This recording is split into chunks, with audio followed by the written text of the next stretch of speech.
लगभग 50-60 साल पहले भारत को बर्बाद करने की किसी ने साजिश रची थी और वो कामयाब भी हो गया।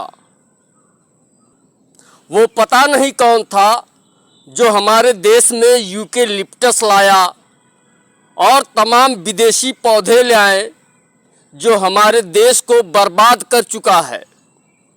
हमारे देश में पहले इतना फल था, इतना आम था, बेल था, शरीफा था, अमरूद था, अब भी है, पर वो फल 50 रुपये किलो, 100 रुपये किलो, 200 रुपये किलो है, जो गरीबों की पहुंच से दूर है। इतना आम था, मैंगो था कि लोग खा नहीं पाते थे, अमावट डालते थे उसको। आम का जूस निकालते थे, उसके बाद उसको सुखा के अमावट डालते थे।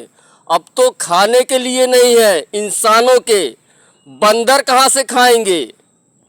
और भारत सरकार ने उसी विदेशी पौधों को अपने सरकारी नर्सरियों में स्वीकारा है। आज 20 साल, 25 साल या 50 साल से भारत सरकार ने यूकेलिप्टस, बकईन, सिरसा, अर्जुन जैसे कंडम वृक्षों को स्वीकारा है और भारत में उन्हीं कंडम वृक्षों का वृक्षारोपण करा रही है, जिसके कारण आप हजारों हजार किलोमीटर भारत में घूम आइए, पर कहीं कहीं फलदार वृक्षों के पौधे मिलते हैं जो निजी होते हैं, जिसपे से आप 2-4 आम तोड़ लीजिएगा तो आपको लाठियों से मार खाना पड़ेगा, जूते पड़ेंगे आपको।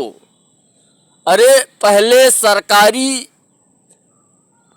सड़कों के किनारे जामुन, आम और तमाम फलदार वृक्ष लगाए जाते थे। अब वो सारे वृक्ष काटे जा चुके हैं, सूख चुके हैं, कुछ बचे हैं वो भी काटे जा रहे हैं। इन कंडम वृक्षों के कारण पंछी पलायन कर गए, पता नहीं किस देश चले गए। बंदर, इन देखिए ये पौधे हैं भारत के,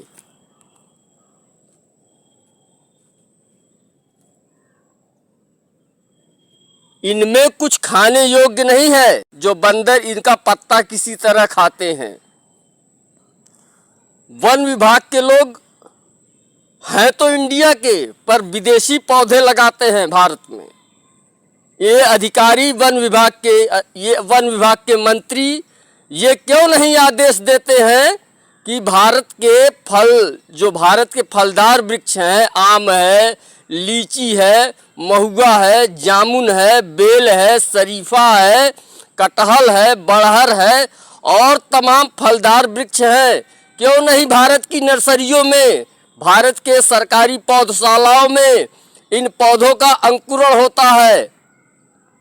क्यों यूकेलिप्टस का अंकुरण किया जाता है, क्यों बकईन का अंकुरण किया जाता है। सरकारी पौधशालाओं में अर्जुन का अंकुरण क्यों किया जाता है, क्योंकि भारत को बर्बाद किया जा सके।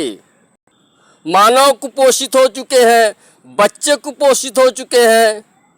सरकार को पोषण आहार पर पैसा खर्च करने की जरूरत नहीं पड़ेगी, केवल अपने सरकारी नर्सरियों में ये बकईन, सिरसा, अर्जुन, यूकेलिप्टस के अंकुरण को बंद करवा दे, बैन करवा दे और सरकारी जो नर्सरियां हैं उनमें फलदार वृक्षों के पौधों का अंकुरण इसी बरसात में प्रारंभ करवा दे।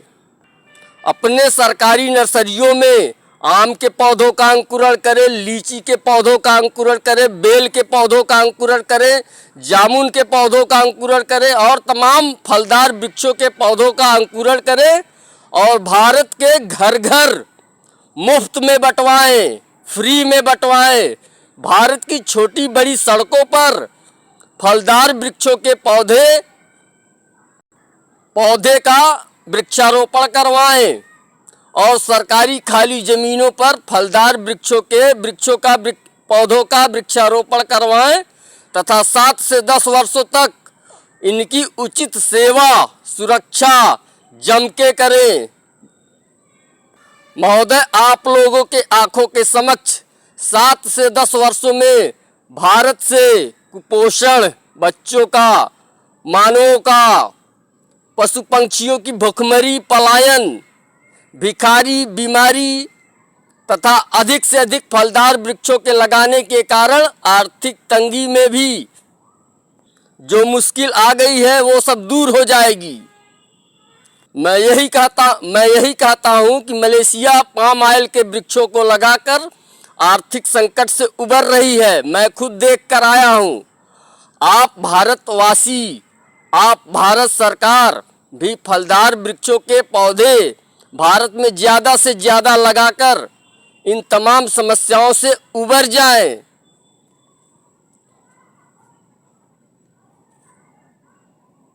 अगर कुछ गलती होती हो तो माफ़ करिएगा, पर मैं जानता हूं कि गलती नहीं है और ना ही मुझे ज्ञान देने का शौक है। ये फलदार वृक्ष भारत में लग जाएंगे तो अकेला मेरा फ़ायदा थोड़ी होगा, ये पूरे भारतवासियों का फ़ायदा होगा।